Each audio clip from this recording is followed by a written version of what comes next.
Welcome to the Real Estate Syndication Show. Whether you are a seasoned investor or building a new real estate business, this is the show for you. Whitney Sewell talks to top experts in the business. Our goal is to help you master real estate syndication. And now your host, Whitney Sewell. This is your daily real estate syndication show. I'm your host, Whitney Sewell. Today, our guest is Jeff Lerman. Thanks for being on the show again, Jeff. Thank you for having me. Jeff was on show WS 335, and where we covered many things about this thing. A lot of people call JV and what that is, and so I would encourage you to go back and listen to that show if you don't know what that is.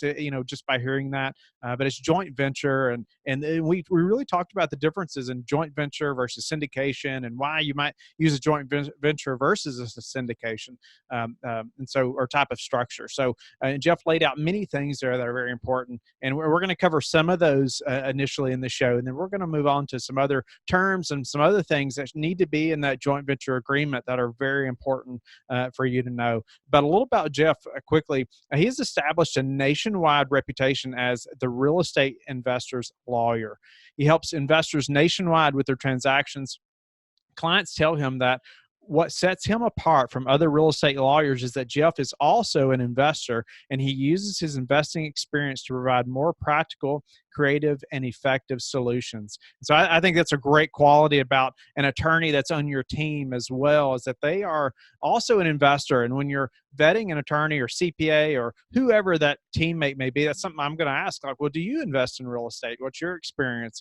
And I think that's an important piece that Jeff brings to the table here. But Jeff, thank you again. And I'm looking forward to getting into this topic and some of these terms and about this agreement that we need to be thinking about. But before we do that, let's recap this a little bit, and why is this important for investors to know just about JVing? Why is this so important?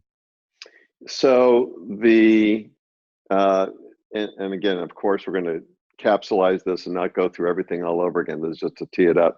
So it all is under the umbrella of doing deals with other people's money. And what I explained in the last time we were together is, although we help investors with syndication, what I always explain to them is that why I believe that joint ventures is the cheapest, easiest, fastest, and safest way to do deals with other people's money. And the reason is because what a joint venture means is that, like, if you and I want to do a deal together, and if both of us are actively engaged in the management of that deal, and if we're both equally sophisticated in terms of real estate, generally speaking, and if neither one of us is relying on the efforts of the other to make a profit, it really is a collaborative thing. To break it down, it's as simple as, hey, if you and I are buddies, and we're driving down the street, say, hey, that looks like an interesting building. You guys want to buy it? And we buy it together, and say, sure, let's do that. And you put together an agreement, and it is something, again, that we're both going to be involved with. That's not a security, because neither one of us is a passive investor. Both of us are going to be active. That's the difference between a joint venture and a syndication. And in general, a joint venture costs a fraction of the legal fees that a syndication would require, and it is a simpler set of documents, and it is, in my opinion, the faster way to do deals, because it's having a conversation with an ongoing relationship with one or two or three joint venture partners instead of multiple investors that you would have in the syndication. So that was why I thought that this was an alternative to syndication that your listeners need to know about, need to understand, and at least consider it the next time they need a deal. And actually, don't wait until you actually have a deal under contract before you start trying to find a joint venture partner.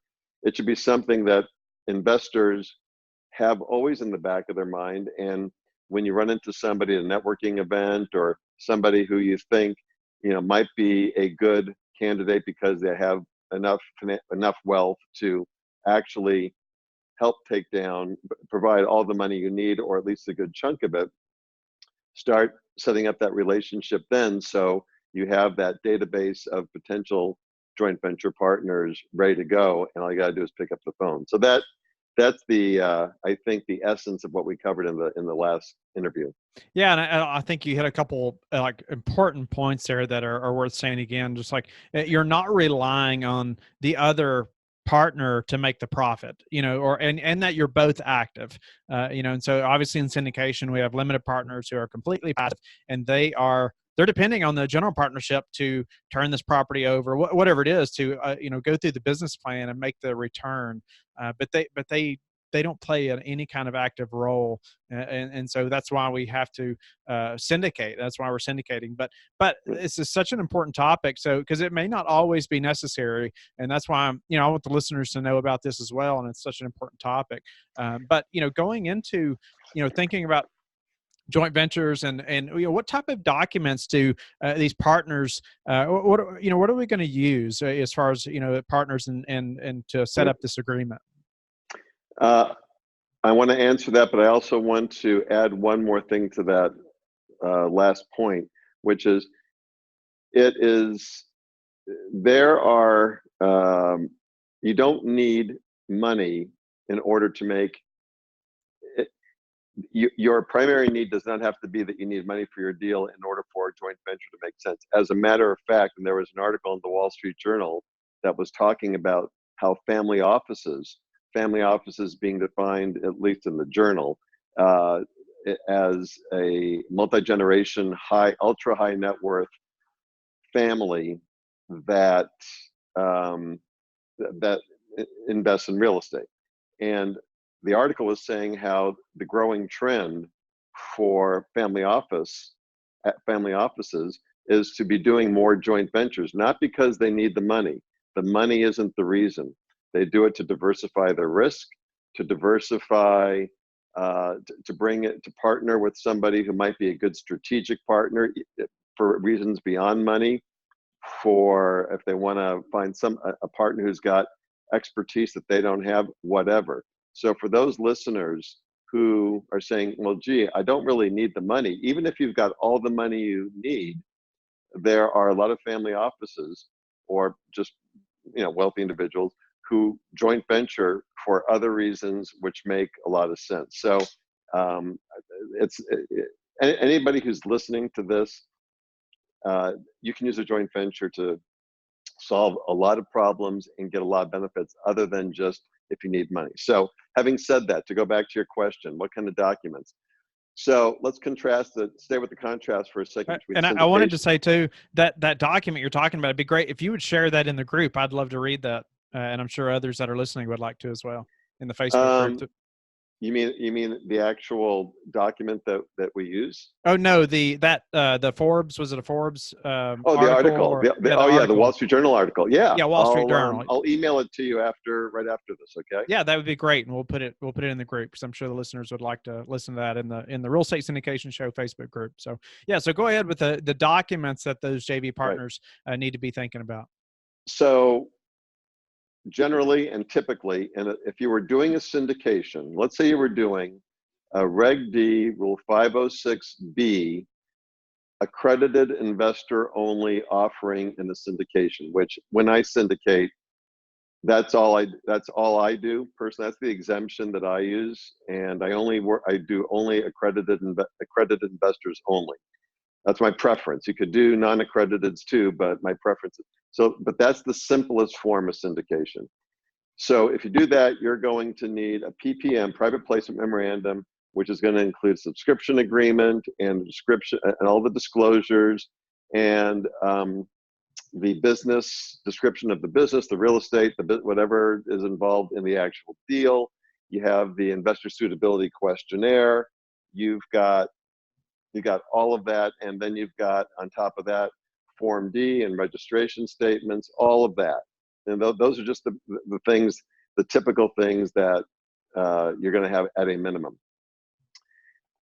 For a joint venture, all you need, all you need is one document. And if you're like most joint ventures in the United States today, that one document is going to be LLC operating agreement, a limited liability company operating agreement. You could do a limited partnership instead if you want to, but then in that case, it's going to be a limited partnership agreement.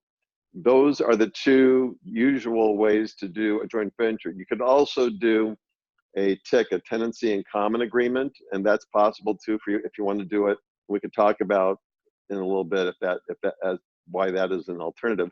And if you're going to do it a TIC instead, it's going to be a TIC agreement. So, but it's only one document, not all those other documents. You don't have to worry about. You can do a joint venture with a non-accredited investor. You can do a joint venture. You don't have to worry about all of the other things that I just listed before. So that's the document. It's going to be either, it's one document, it's going to be one of those documents. A lot easier, a lot simpler. Yeah, that would be very simple, or much more simple if this makes sense for the type of deal and how you're partnering with somebody. But there's got to be terms in this agreement, right? And how do we reach the best terms, with a partner or with the JV partner, or how do we discuss those just to reach the best terms for everybody? Great question. So I'm gonna, at the end of our time here together, I'm going to tell your listeners how they can get a much more detailed answer to that question in writing for free that I prepared. We don't have enough time for me to go through. I have an ebook called 17 Steps to a Successful Joint Venture.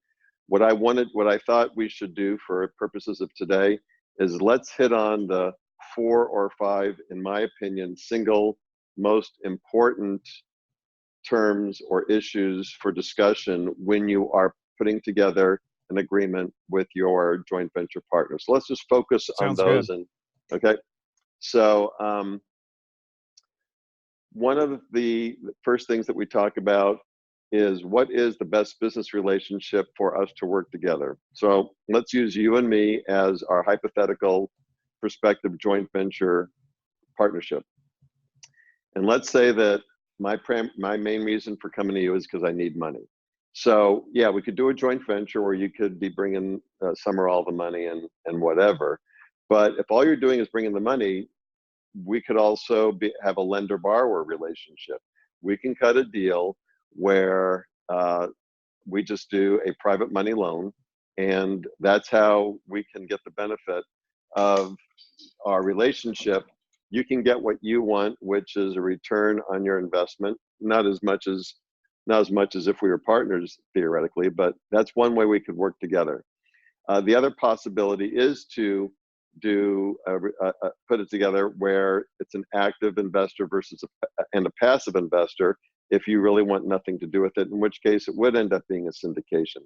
But it's a conversation that should take place at the front end to make sure that both parties are comfortable that doing a joint venture, which is going to be different than the other two options, is something that really makes sense for both parties.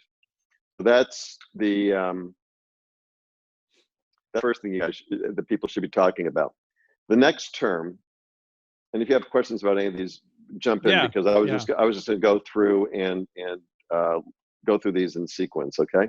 No, it's important to understand like our relationship in this business that we're embarking, right? I mean, we're jumping into this thing. I need to know what your plan is for this partnership, and you need to know what mine is as well, or how we're going to add the most value.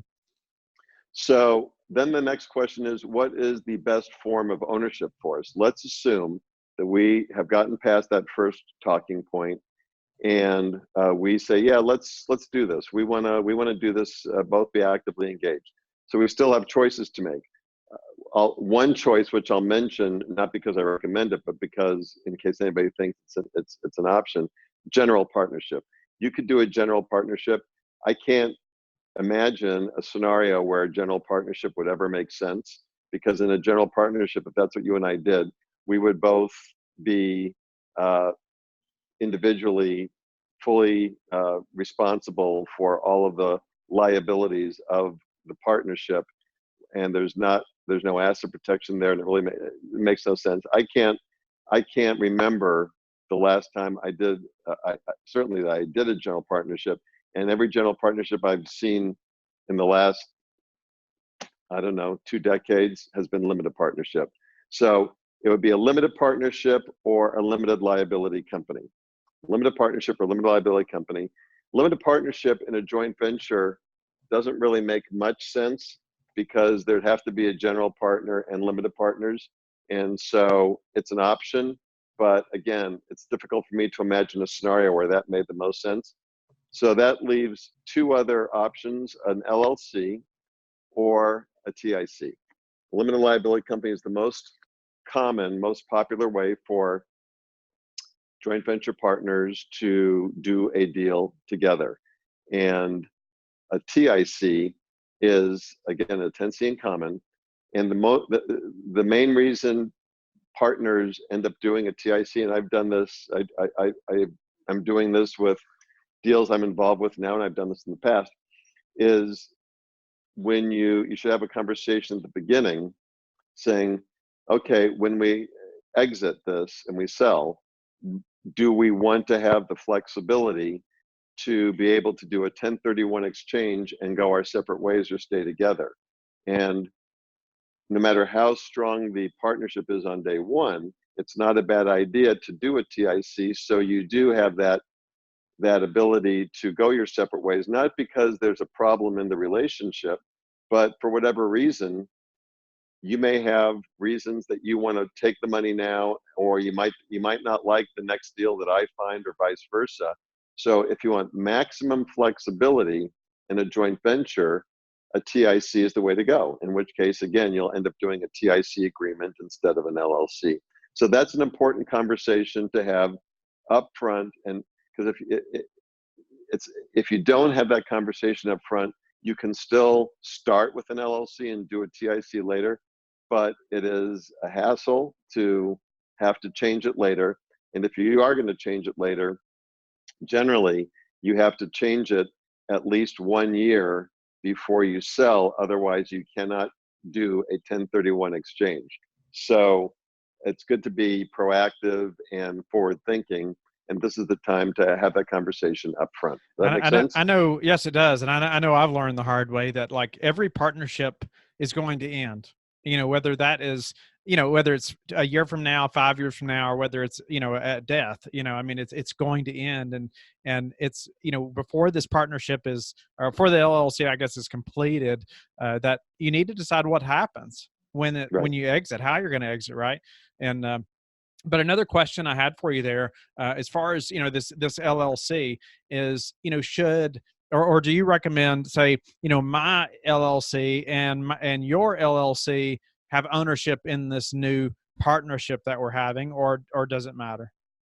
Or should it just be me and you personally own this entity, or should we have our own personal entities that own this entity that we're forming together?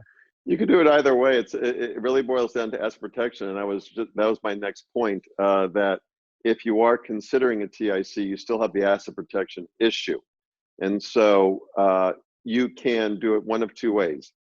You can have, well, I'll tell you the way that I would do it. So I would do it where you set up your own LLC and I set up my own LLC, and they'll both be single member LLCs.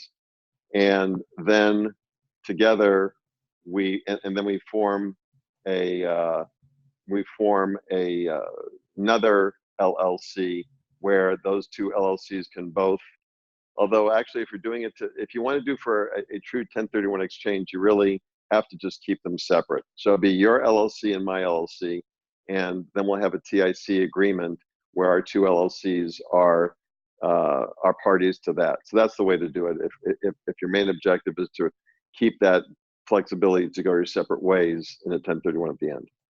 Okay, so if we were going to do a 1031, we could have our own entities, but then we need to those entities are going to do a TIC, so that way we can do a 1031 later. Right. And so, but you do need to have an entity, and in order for you to have asset protection. So you don't want to go into a TIC in your individual capacity. Okay? Okay.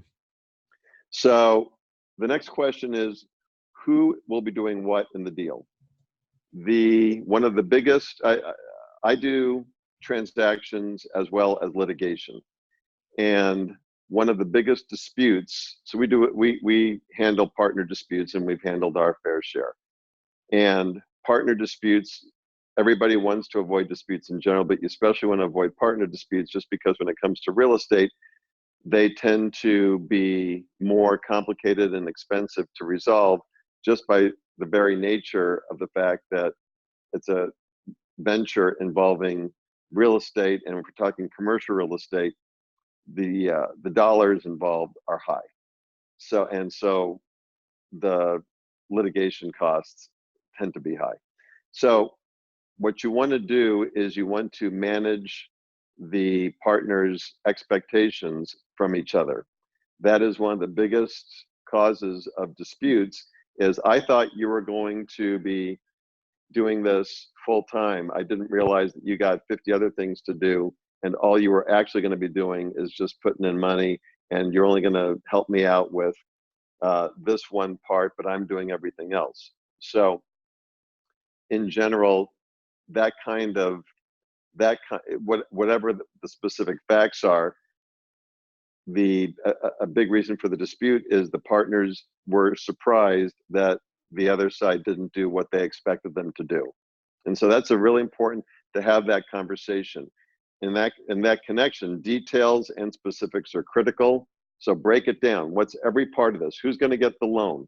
Who's going to be getting the property management company? Who's going to manage the manager? Who's going to whatever it happens to be. If it's a development deal, you break it down even more. So who's going to be doing what in the deal? If services are involved, you got to quantify both in time and or money what is expected whenever possible. And if professional services are involved, you got to be clear as to whether additional money is going to be paid for those services. Let me tell you what I mean by that. So I'm a lawyer. Let's say that you are a mortgage broker. So even if I wasn't a lawyer and you weren't a mortgage broker, the deal would most likely need legal services and would most likely need a mortgage broker to get the loan for the deal. So one way or the other, the deal is going to have to pay for those things. The question is, if each of us can decide that we're okay with each of us being the one to handle those particular tasks, we're going to provide our services, yours as a mortgage broker, me as a lawyer. We can't assume that the other side understands that and understands under what terms that's going to be. That's a conversation that has to take place. Are you okay with me being the lawyer? Am I okay with you being the mortgage broker? And if so, how much am I going to charge that you're going to be comfortable with, and vice versa? A lot of times, a common error I see is that at the beginning of a deal, the partners because they're trying to be good people and nice people and get it off on a good start, will say, don't worry about it. I'm happy to do it for nothing. I'll throw in my time for the deal, whatever. And I discourage that because it's difficult sometimes to tell how much time it's actually going to take. And you really might be selling yourself short when you all of a sudden have realized that you've spent tens of thousands of dollars of time on this part of the thing and you're doing it for nothing. So it's a conversation that you should have with yourself, first of all, and then with your partner. There's no right or wrong answer. It's totally up to each of you, but it's got to be clear as to who's doing what and how much. If you're going to be providing services that you would otherwise need for the venture, how's that going to be handled? Are you going to pay? And if so, is there going to be a good discount so that the other side feels like they're not being treated completely as a retail customer? So Those can be some hard conversations too when we're thinking about, okay, you as an attorney, you're the normal time you would spend, you may charge more than, whatever I would be doing, to add value here, like let's say per hour or something like that, right? I mean, if you were billing somebody, right. So it could be a hard conversation, but I would say it's never going to be easier to have that conversation than it is before you've actually partnered. That's exactly right. And to that point, the other thing that I recommend, what I do whenever I am working with prospective partners, what we do at the very beginning is I say, let's get in a room together in my conference room, or if we can't do it in person, let's do it like you and I are doing. We'll get on a Zoom call and get a video call where everybody can see everybody else. And let me talk you through all these issues. And the issues, again, are issues that we address in the 17 steps to a successful joint venture. And I start off giving them a worksheet to begin with, but then once they give me the answer, say, okay, let's get together and let's talk through this stuff. Now that you guys have had a chance to think about it, talk about it, whatever. The reason I do that is because I've been doing this for 39 years. And number one, I'm objective, and the prospective partners are not. They're excited about the opportunity. They're excited about working together, and that clouds their judgment, or it can cloud their judgment. And so I, as an objective neutral, can see things in the way they're communicating that they may not either see or they may not want to acknowledge. And so as we talk through tough questions like the one that you just mentioned, and the others we'll be talking about the rest of the time we have together here, I like to see how they communicate on the tough issues to see if it looks like they're going to be able to communicate well, because this is a business marriage. A joint venture is a business marriage. And the first and most common way that business marriage starts to unravel, or the first sign of a problem, is an inability to communicate effectively. And so I have, on more than one occasion, I have told prospective partners right there during that meeting, and I tell them up front, I say, I want to do this together, and I'm very transparent. I say, this is why I think it's important for us to all be talking. And I'm going to tell you if I have concerns, and I do. And I say, look, you guys can do what you want to do, but I'm telling you, because of the way that you guys are not able to discuss this issue in a constructive way, and judging by the way you guys are relating, I think you may want to rethink if this is a good fit for you. So that is, I think, a really important way to start off. Whoever's thinking about doing, whoever your lawyer is, if you want to work with us, great. If you don't want to work with us, hopefully you can find a lawyer who takes that approach, because I think it's important for you. Very important. It's some just great points, and like I said, I've learned the hard way before. That and these things just seem so relevant to doing any type of deal, really. Even if it's syndication, there's things you hope that we talk about before we actually go into this partnership. But before we run out of time, Jeff, I'd love to know some more of the just important terms that the listeners need to make sure that we address in that agreement when we're doing this joint venture. Okay. Tell me how much more time we have, and I'll tell you, and I'll be able to tailor my comments appropriately. Yeah, probably about 3 to 4 minutes, something like that. Okay. All right. Let's go through it quickly then. The next really important point is the cash calls. If you need more money. Okay. Super important point. I'm never cease to be amazed about how many times I'll see an operating agreement where that issue is not addressed. So you got to talk about it. It's a multi-layered issue. Is it required or not? If it is required, who decides, the procedure, the timing, the consequences if somebody doesn't come up with their share of the money, and is it going to be a loan or capital contribution? If it's a loan, is the loan to the entity, to the member? What are the terms of that loan? At what point is there a dilution because somebody didn't pay off a loan? So, and at what point should a venture be terminated? I suggest they set a cap on the amount of additional money? At what point do you have a doomsday scenario where you reach a certain point where you just say, we're going to sell because this goes beyond what either of us are willing to put in? So that's the other term. Two other quick terms is, what are our exit strategies? You talked about before, what do you do at the end? So the exit strategies, that refers to a buy-sell agreement where there are certain triggering of what we call triggering events. The typical triggering events are death, disability, withdrawal, expulsion, or bankruptcy, or divorce. So it's important to have a buy-sell provision and discuss it in terms of what happens if the unexpected happens: death, disability, withdrawal, expulsion, or bankruptcy, or divorce. So very important to discuss that up front. And finally, litigation. It's important to I do a background search and a litigation search on every prospective joint venture partner I have. I was going to do, a friend of mine wanted to do a deal together, and I told him I'd do this at the meeting. And he said, I asked him if he had been involved in any litigation, and he basically said, just a couple things, nothing major. And I said, great. And then I went back to my office and I did a litigation search on him, and I found there were 69 lawsuits that he was a party to as a defendant or a plaintiff. And that was, so I told him, I said, there's no way I could ever do business with somebody who either gets sued that often or who feels so comfortable going to court to resolve a dispute. So I passed on the deal. And those, at a minimum, are the most important issues that need to be discussed and agreed upon in an agreement. That's a great example there as well. Like, would you have had any idea about that if you hadn't done that background check? Absolutely not. Yeah. Wow. And honestly, you can do that kind of litigation search depending on what county and what state you're in.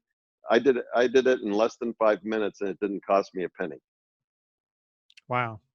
Great information. Unfortunately, Jeff, we are out of time. But I know you were just on show 335. Again, I encourage listeners to go back and listen to that, where we talked about, and Jeff really laid out the differences in JV or joint venture versus syndication, and why you should consider a joint venture sometimes versus syndication. So I encourage you to go back and listen to that. I encourage you to reach out to Jeff, but before we close it up, tell them again how you like to give back, and then tell them how they can get in touch with you. Yes. Okay. So first of all, our website is just who you are. You're all real estate investors if you're listening to this. So it's Real Estate Investor Law. So just add a law at the end of who you are, realestateinvestorlaw.com. And if you go to our website, right there on the home page at the top in the center, you will see several free resources that we have for you. Two that you might be interested in is 17 Steps to a Successful Joint Venture. And the other is a article I wrote, 12 Warning Signs You're Headed for a Lawsuit with Your Partner. So if you download those and take the time to read through them, you will really understand more than 95% of people who haven't read them understand about how to set yourself up for success, mitigate the risks of dispute, and have a successful joint venture. Thank you for listening to the Real Estate Syndication Show, brought to you by Life Bridge Capital. Life Bridge Capital works with investors nationwide to invest in real estate, while also donating 50% of its profits to assist parents who are committing to adoption. Life Bridge Capital, making a difference, one investor and one child at a time. Connect online at www.lifebridgecapital.com for free material and videos to further your success.